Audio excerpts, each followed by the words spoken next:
வணக்கம். கில்லியை பற்றி இன்னொரு வீடியோவாக நீங்கள் பதறதுக்குள்ள ஒரு விஷயத்தை நான் என்ஷூர் பண்ணுறேன். இதுதான் கில்லியை பற்றி நான் போகிற கடைசி வீடியோ. ஓகே, ஸோ இதுக்கப்புறம் நான் உங்களை சோதிக்க மாட்டேன். ஏன் இந்த வீடியோனா இது ஒரு சமூக சேவையாக தான் நான் செய்கிறேன். ஏன்னா போன கில்லி எக்ஸ்பீரியன்ஸ் வீடியோவில் நான் சொல்லியிருந்தேன், படம் பார்க்கும்போது வை தனலட்சுமி இஸ் த வில்லி பெர்ஸ்பெக்டிவ்லாம் ஞாபகம் வந்துச்சு, அந்த மேட்டரில் ஞாபகம் வந்துச்சுன்னு சொல்லும்போது நிறைய பேர் கமெண்ட்ல என்ன சொல்லியிருந்தாங்க, அப்படி ஒரு மேட்டர் இருக்குதான் தெரியவே இல்லையா, அந்த வீடியோவை போடுங்க அப்படின்ற மாதிரி கேட்டிருந்தாங்க. ஏன்னா நானும் கேட்டிருந்தேன், வீடியோவாக போனோன்னா சொல்லுங்கள் கமெண்ட்டில், நான் போடுறேன் அப்படின்னு. ஸோ நீங்கள் நிறைய பேர் கேட்டிருந்தீங்க, எங்களுக்கு முத்துப்பாண்டி பெர்ஸ்பெக்டிவ் தெரியும், தனலட்சுமி பெர்ஸ்பெக்டிவ் தெரியாது, சொல்லுங்க கேட்டிருந்தீங்களா.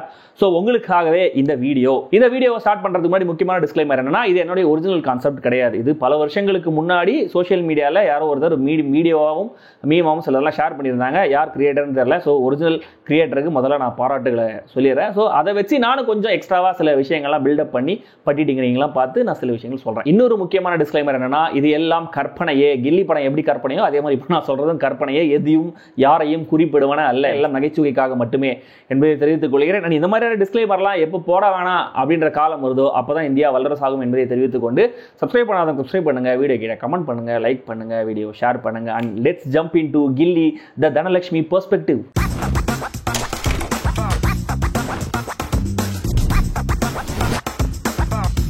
ஏன் இந்த கில்லி படத்தில் தனலட்சுமி இஸ் த வில்லி அப்படிங்கிறத நீங்கள் தெரிஞ்சுக்கிறதுக்கு முன்னாடி ஒரு முக்கியமான பேக் ஸ்டோரி இருக்குது. நானே இப்போ தான் யோசித்தேன். ஸோ அந்த ஸ்டோரியை நீங்கள் தெரிஞ்சுக்கிட்டீங்கன்னா தான் அடுத்தடுத்து நான் சொல்ல போகிற விஷயங்களை உங்களால் தெளிவாக புரிஞ்சுக்க முடியும். என்னன்னா, அடிப்படையில் தனலட்சுமி அப்படிங்கிற கேரக்டருக்கு ஆம்பளைங்களை கண்டாலே பிடிக்காது. ஸோ அவங்க லைஃப்பில் எந்த ஒரு மேல் கேரக்டர் வந்தாலும் அவங்கள போட்டு தள்ளிடணும் அப்படிங்கிறத அவங்க இன்டென்ஷனாக இருக்கும். அது அவங்களுடைய அண்ணனாக இருந்தாலும் சரி, அப்பாவாக இருந்தாலும் சரி, காப்பாற்ற வந்து நம்ம சரணவேலுவாக இருந்தாலும் சரி, இதெல்லாம் அவங்க தெரிஞ்சு பண்ணுறாங்களா தெரியாமல் பண்ணுறாங்களாங்கிறது அவங்களுக்கே தெரியாது. So that's what makes things interesting. So அன்இன்டென்ஷனாக தான் அவங்க எல்லாமே பண்ணுறாங்க. பட் உள்ளுக்குள்ள அந்த ஏர்ஜ் இருக்கு இல்லையா, போட்டு தள்ளினான், அந்த ஏர்ஜ் தான் அவங்களை செயல்பட வைக்குது. இந்த ஒரு பாயிண்டை நீங்க மனசுல வச்சு பார்க்கும்போது கிரானலாஜிக்கலா அடுத்தடுத்து நான் சொல்ற விஷயங்கள் எல்லாத்தையும் உங்களை ஈஸியா ரிலேட் பண்ண முடியும்.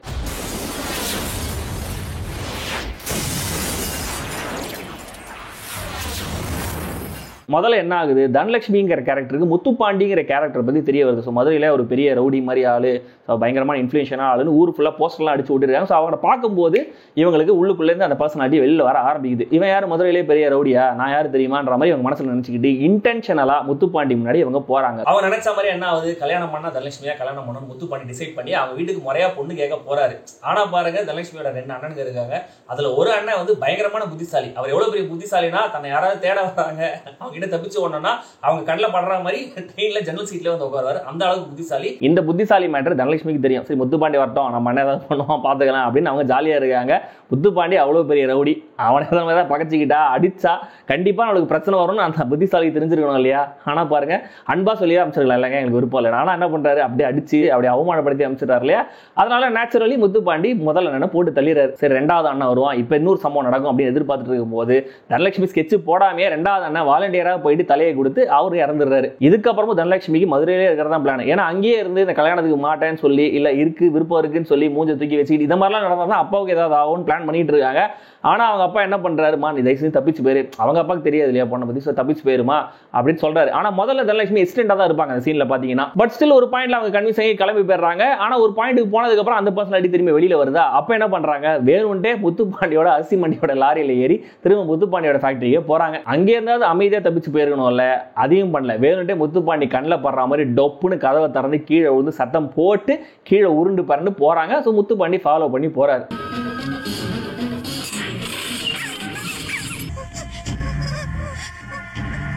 இந்த பாயிண்ட்ல தனலட்சுமி என்ன நினைக்கிறாங்க, முத்துப்பாண்டிகளை கிடைச்சா விஷயம் அப்பாவுக்கு தெரியும், அப்பா வந்து சண்டை போடுவாரு, அங்கே ஏதாவது ஒரு சம்பவம் நடக்கும், நம்ம நினைச்ச ஏதோ ஒரு விஷயத்துல நம்மளுக்கு லாபம் தான் அப்படிங்கிறத அவங்க நினைச்சிட்டு இருக்காங்க. ஆனா அங்கதான் என்டர் ஆறாரு நம்மளோட ஹீரோ சரவணவேலு. என்னடா நம்ம போட்ட பிளான் வேற, குறுக்க வந்த கௌஷிக் மாதிரி வேற யாரோ வந்து இந்த பிளானை கெடுக்கிறாங்களே அப்படின்னு யோசிச்சியா இருக்கும்போது அங்க ஒரு பரபரப்பு நடந்து இந்த சேசிங்லாம் நடந்ததுனால அவங்க ஒரு குழப்பத்துல டக்குன்னு வண்டியில் ஏறி கூடவே போயிடுறாங்க. அப்பதான் அவங்களுக்குள்ள இருக்கிற அந்த சாடிஸ்டிக் பர்சனாலிட்டி என்ன சொல்லுது, முத்துப்பாண்டியும் அடிச்சிட்டானா முதல்ல இந்த வேலுவை தான் போட்டு தரணும் அப்படின்னு சொல்லுது. அதனால என்ன பண்றாங்க, அந்த சேஸ்லயே நிறைய தடவை அந்த சேஸை கெடுக்கிறதுக்கு வேலை பார்க்கறாங்க. சோ வேலுவை ஸ்லோ டவுன் பண்ண முதல்ல தண்ணியில மயக்கம் போட்டு விடுறாங்க. அங்கேருந்து வேலு இவங்களை தூக்கிட்டு வந்து எஸ்கேப் பண்ணதுனால சரி எப்படி நம்ம இவனை ப்ரொவோக் பண்ணாதான் இவன் அடுத்த இடத்துக்கு போவோம் அப்படின்னு சொல்லிட்டு வேணுன்ட்டு அவங்க கிட்ட பாவமா முகத்தை வச்சுக்கிட்டு நீங்க தயவு செஞ்சு தப்பிச்சு போயிருங்க, நான் மாட்டாலும் பரவாயில்ல அப்படிங்கிற அந்த பிட்டை போடும்போது வேலு இன்னும் ஸ்ட்ராங் ஆகி வரட்டும் பார்த்துக்கலாம், நான் விளையாடுற காலம் இதுதான் அப்படின்னு சொல்லி திரும்ப அவனை கூட்டு போறாரு. தென் ஐடியா பண்ணி ஆட்டு மந்த கூட்டத்துக்குள்ள தனலட்சுமி ஒழிச்சு வச்சாலும் தும்மி காமிச்சு கொடுத்துறாங்க. அங்கேருந்து வேலு தப்பிச்சுறதுனால திரும்பவும் தப்பா வழி சொல்லி ஹைரோடுக்கே கூட்டு வந்து திரும்ப முத்துப்பாண்டிக்கிட்டே சிக்க வைக்கிறாங்க. ஆனா வேலு திரும்பவும் ஸ்மார்ட்டா யோசிச்சு ஒரு பெரிய சம்பவம் பண்ணி அங்கேருந்து தப்பிச்சிடுறாரு. ஆஹா, என்ன பண்ணாலும் இந்த வேலு கேரக்டர் ஒண்ணுமே பண்ண முடியல, என்ன பண்ணலாம் யோசிச்சிட்டே இருக்கும்போது கரெக்டா அந்த செக் போஸ்ட் வருதா, சரி செக் போஸ்ட்ல நம்ம மாட்டிக்கிற மாதிரி ஏதாவது பண்ணலாம் யோசிச்சிட்டே இருக்கும்போது மேபி அவங்களுக்குள்ள இன்னொரு பர்சனாலிட்டி என்ன சொல்லுது, இப்போதைக்கு நம்ம ஒழிவோம் அப்படின்னு சொல்லுது. சோ வேலு சொன்ன உடனே அவங்க போய் பின்னாடி ஒழிஞ்சிடுறாங்க. இந்த பாயிண்ட்ல சேனா சென்சிபிளா இருக்கிற ஆட்கள் என்ன பண்ணுவாங்க, ஹீரோ சொல்றது அங்கே தான் வெயிட் பண்ணோம், சரி கோஸ்ட் கிளியர் ஆயிடுச்சு, நம்ம தாண்டி வந்துட்டோம், தப்பிச்சிட்டோம், இப்போ நீ வெளில சொன்ன அப்புறம் தான் வெளில வந்திருக்கணும். ஆனா அப்போ திரும்பி அவங்களோட பர்சனாலிட்டி அவங்களுக்குள்ள என்ன சொல்லுது, இப்போ நீ வெளில தலையை காமி அப்படின்னும் போது செக் போஸ்ட் தாண்டறதுக்கு முன்னாடியே போலீஸ் கண்ணில் வேணும்னே படுற மாதிரி டமாலும் ஷீட்டு தூக்கிட்டு தலையை காமிக்கிறாங்க. ஆனா பாருங்க நம்ம வேலு அவங்களோட ஸ்மார்ட்டுங்கிறதுனால அங்கே எதுவும் தப்பிச்சிடறாரு, தன்னோட வீட்டுக்கே கூட்டு வந்துடுறாரு. பாவம் வேலு அவங்கள வீட்டுக்கு கூட்டு வந்து தங்கச்சியோட ட்ரெஸ்ஸை கொடுத்து அப்பா அம்மாவுக்கு தெரியாம பூரி எல்லாம் திரும்பி கொண்டு வந்து சாப்பிட்றது கொடுத்தா இப்போ இவங்க என்ன பண்றாங்க, ஆஹா அப்பா அம்மா தங்கச்சி 3 பேரோட சவுண்டு கேட்குது, இப்போ தும்முனா தான் கரெக்டா இருக்கும் அப்படின்னு தும்மல விக்கல் எடுக்க ஆரம்பிக்குது. நல்லா சவுண்டாவே விக்கல் எடுக்க ஆரம்பிக்கிறாங்க. ஆனா அந்த சிச்சுவேஷனை ஹீரோ சமாளிச்சிட்டாரு. அதுக்கப்புறம் என்ன பண்றாரு, ஹீரோயின் தூங்கட்டும் பெட்டை கொடுத்து அவர் போய் பாவம் மொட்டை மேல போய் படுகிறாரு. அடுத்தால இவங்க என்ன பண்றாங்க, சரி இப்போ நம்ம எழுந்து காமிச்சு கொடுத்துடலாம் அப்படின்னு சொல்லிட்டு ஏதோ அவங்க வீட்டில் இருக்கிற மாதிரி எழுந்து ஜாலியாக எழுந்து காஃபிலாம் எடுத்து குடிக்கிறாங்க. இந்த பாயிண்ட்ல வேலு கேரக்டர் மட்டும் மேலே இல்லாம இருந்திருந்தா கண்டிப்பா இவங்க வேணும்னே காமிச்சு கொடுத்துருப்பாங்க. பட் வேலு அங்க இருந்தனால இவங்க அந்த பர்சனாலிட்டி இப்போ நீ மாட்டிக்கூடாது, இப்போ நீ சமாளி அப்படிங்கிற மாதிரி சொன்னதுனால இவங்க ஒரு மாதிரி சமாளிச்சிடுறாங்க. சரி வேற என்ன பண்ணி மாட்ட வைக்கலாம் அப்படின்னு நினைச்சிட்டே இருக்கும்போது ஹீரோ ஒரு பாயிண்ட்ல வா தனலட்சுமி கிளம்பு அப்படின்னு வளர்றாரு தன்னோட தங்கச்சி கிட்ட. ஸோ தங்கச்சி கிட்ட வேற வழி இல்லாம உண்மையை சொல்ல வேண்டியதா போயிடுதா. ஸோ தங்கச்சி கிட்ட உண்மையை சொல்லிடுறாரு. ஸோ தங்கச்சி வச்சு இனிமே நம்ம இந்த விஷயத்தை பிளான் நகர்த்துவோம் அப்படின்ற மாதிரி தனலட்சுமி பிளான் பண்றாங்க. அதனால என்ன பண்றாங்க, வேணும்னே அவங்க தங்கச்சி கூட மொட்டை மாடிக்கு வந்து அவங்க ஃப்ரெண்ட்ஸ் கூட இன்டராக்ட் பண்றது. ஸோ தட் இந்த வேர்ட் ஆஃப் மவுத்ல இந்த மாதிரி ஒரு பொண்ணு வந்திருக்கு அப்படின்றதெல்லாம் பரவும் இல்லையா, அதனால தான் அதை பண்றாங்க. அப்பவும் அவங்க நினைச்சது நடக்கல.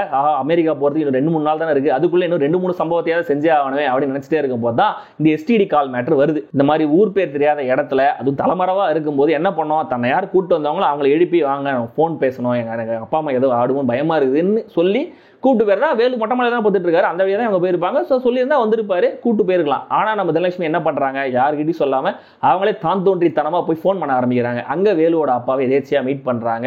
வேலுவோட அப்பாவோட குரல் இவங்க உள்ள இருக்கும் போதே அவங்க நிறைய தடவை கேட்டிருக்கோம். ஸோ நேரில் கேட்கும்போது கண்டிப்பா ஈஸியா ஐடென்டிஃபை பண்ணிருக்க முடியும். ஆனா எதுவுமே தெரியாத இன்னசென்ட் மாதிரி அவர்கிட்டயே பேசி அவரோட வீட்டுக்கு அவரே கூட்டு போறாங்க. கண்டிப்பா அப்பா பையனுக்குள்ள ஒரு சண்டை வந்து இங்க கண்டிப்பா ஒரு சம்பவம் நடக்க போது அவன் நினைச்சிட்டே இருக்கும்போது வேலு அந்த சிச்சுவேஷனை சமாளிச்சு அவங்க இழுத்துட்டு ஓடுறாரு. இதுல அவங்க அப்பாவை அவங்களை துரத்திட்டே வராரு, மொட்டை மலை ஜம்ப் பண்ணி ஓடுறாங்க. அவங்க அப்பா தவறி இடத்துல விடுறாரு. சாக போற நிலைமையில வேலு வந்து கை கொடுத்து அப்பாவை காப்பாற்றணும் ட்ரை பண்றாரு. அப்ப கூட தனலட்சுமி பார்த்து சும்மா தான் நிக்கிறாங்க. வேலு கையை பிடின்னு சொன்னாலும் இவங்க வேண்டாம் விருப்பம் தான் ஹெல்ப் பண்றாங்க. முதல்ல தப்பா கையை பிடிப்பாங்க, அப்பாவை கையை பிடி அப்படின்னு கோபமா சொன்னதுக்கு அப்புறம் தான் சரி ஓகே நம்ம மாட்டிக்கூடாதுன்னு சொல்லிட்டு அப்பா கையை பிடிக்கிற மாதிரி நடிக்கிறாங்க.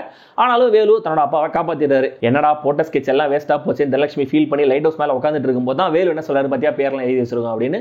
தனலட்சுமி வேணுட்டே பேர் எழுதுறாங்க. ஏன்னா அடுத்த நாள் அவங்க தப்பிச்சு அமெரிக்கா போயிட்டாலுமே கூட மேபி இங்க வந்து விசாரிக்கும் போது பேரெல்லாம் பார்த்து இந்த லைட் ஹவுஸ்ல வாட்ச்மேனையாவது போட்டு தள்ளுவாங்க இல்லையா, அதனால தான் அடுத்த நாள் வேலு போறதுக்கு எல்லாத்தையும் ரெடி பண்றாரு. அப்பவுமே கூட ஒரு மாதிரி கில்ட் ட்ரிப் பண்ண ட்ரை பண்றாங்க. நான் போறது உனக்கு ஃபீலிங்காவே இல்லையா, உனக்கு எல்லாம் ஃபீலிங்ஸே இல்லையா, அந்த மாதிரிலாம் பேசி கில்ட் ட்ரிப் பண்ண ட்ரை பண்றாங்க. ஆனா வேலு அதையும் சமாளிச்சிடுறாரு. இன்னும் இந்த ப்ராசஸை ஸ்லோ பண்ணணும், என்ன பண்ணலாம்னு யோசிச்சிட்டே இருக்கும்போது பஸ்ல போகும்போது என்ன சொல்றாங்க, எனக்கு காரப்பொரி வேணும் அப்படின்னு பாவமா சொல்றாங்க. சரி பாவம் நம்ம வேலு என்ன பண்றாரு, சரி ஊரை விட்டு போகுது அந்த ஊர்ல காரப்பொரி கிடைக்குமோ கிடைக்காதோ அப்படின்னு சொல்லிட்டு நின்று வாங்கி கொடுக்குறாரு. ஒரு மனுஷன் எவ்வளவு கஷ்டப்படுறானேன்னு கொஞ்சமாவது நன்றி இருக்கணும்ல.